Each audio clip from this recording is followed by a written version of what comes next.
Leçon 26, page 5 du Mémomath. Donc aujourd'hui, on va revoir comment poser une addition en colonne. Une addition qui comporte trois chiffres, c'est-à-dire une addition avec des centaines, des dizaines et des unités. On va reprendre la situation de découverte que nous avons vue en classe dans votre fichier de maths. Donc, Pigby et Nina, essayez de calculer 254 plus 478. Attention, Nina vous rappelle bien qu'il faut poser l'addition en colonne en faisant bien attention à aligner ensemble, c'est-à-dire à mettre l'un en dessous de l'autre, les unités. Bien faire ça aussi pour les dizaines et également pour les centaines. Pigby, lui, n'utilise pas les chiffres. Lui, pour représenter chaque nombre, il les a dessinés à l'aide des valises, des boîtes et des unités isolées. D'accord? Mais cela revient au même. C'est juste un petit peu plus long avec le dessin, mais c'est pour faciliter la mémorisation. Donc, ici, on retrouve le nombre 254 avec 2 centaines, 5 dizaines et 4 unités. Et en dessous, on retrouve le nombre 478 avec 4 valises, 4 groupes de 100, 7 groupes de 10, 7 boîtes, et enfin 8 jetons isolés, 8 unités. Donc, première étape, bien écrire correctement les nombres l'un en dessous de l'autre quand on pose l'addition. Seconde étape, ensuite, donc on calcule et on ne calcule pas n'importe comment, il faut bien faire attention à ce qu'on dit à l'oral quand on calcule, d'accord? Donc, on va reprendre la manière de faire de Nina. Nina, donc, on commence, quand on calcule une addition, par les unités isolées. Donc, je regarde simplement pour le moment la colonne des unités. J'ai 4 unités dans 254, j'en ai 8 dans 478. Je fais donc 4 unités plus 8 unités. 4 plus 8, ou 8 plus 4, est égal à 12. 12 unités. D'accord?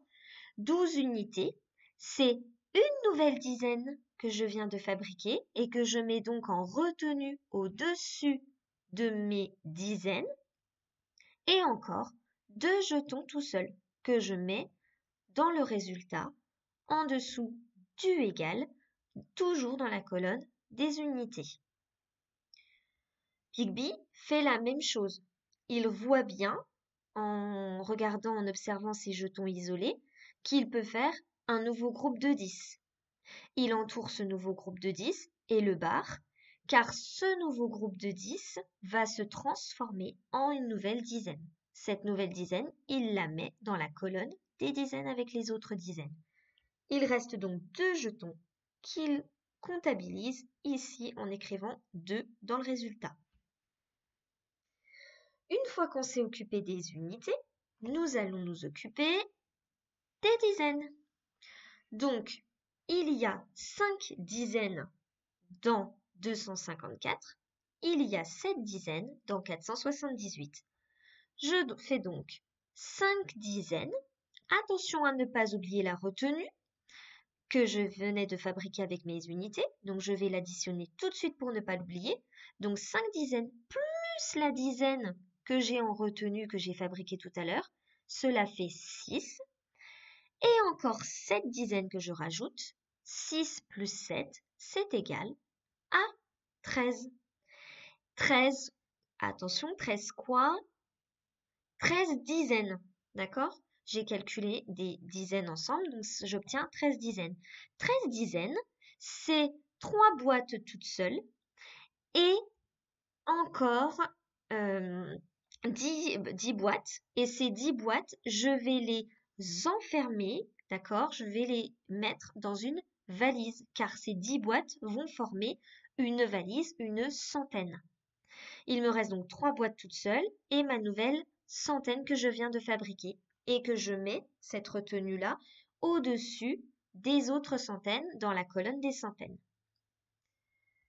Pigby fait pareil. Il voit bien ici, avec ses dessins des boîtes, qu'il peut faire un groupe de 10, un groupe de 10 boîtes, et il sait qu'un groupe de 10 boîtes, c'est une valise. Il fait donc il entoure pour montrer que cela fait 10, et il barre ces boîtes-là, car il va maintenant les mettre dans une valise, et cette valise-là, il va la mettre au-dessus de la colonne des centaines avec les autres valises. Et vous voyez bien ici qu'il reste deux dizaines de boîtes, deux boîtes, plus encore une ici qui est cachée. Il reste donc 3 boîtes en tout, toutes seules, et je mets donc 3 dans le résultat en dessous de la barre du égal. Alors, ensuite, nous allons poursuivre. Donc, nous avons additionné ensemble les unités, additionné ensemble les dizaines. Il nous reste donc à additionner les centaines. Alors, que vais-je faire? J'ai 2 centaines dans 254 et j'ai 4 centaines dans 478. Plus, je n'oublie pas non plus, la centaine que je viens de fabriquer avec mes dizaines. Donc, je vais donc faire 2 dizaines, plus, 2 centaines, pardon, plus encore une centaine. Cela me fait 3 centaines, plus les 4 centaines de 478. Cela me fait 3 plus 4, et c'est égal à 7. J'écris donc 7.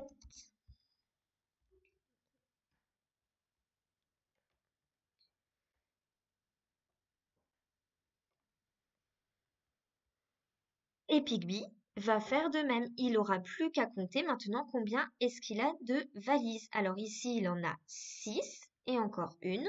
Cela fait également 7 valises. 254 plus 478 est égal à 732.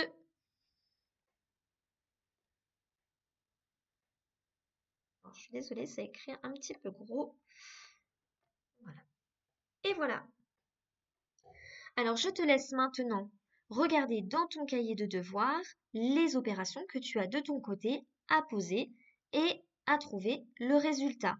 Alors, dans ton cahier, je te conseille de faire la méthode de Nina, qui est plus rapide que celle de Pigby, qui doit dessiner chaque fois ses valises, ses dizaines et ses jetons. D'accord?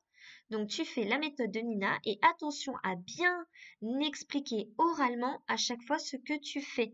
Je commence par les unités, je fais tant plus tant, puis je poursuis avec les dizaines et ensuite avec les centaines. Et attention à ne pas oublier les retenues. À toi de jouer.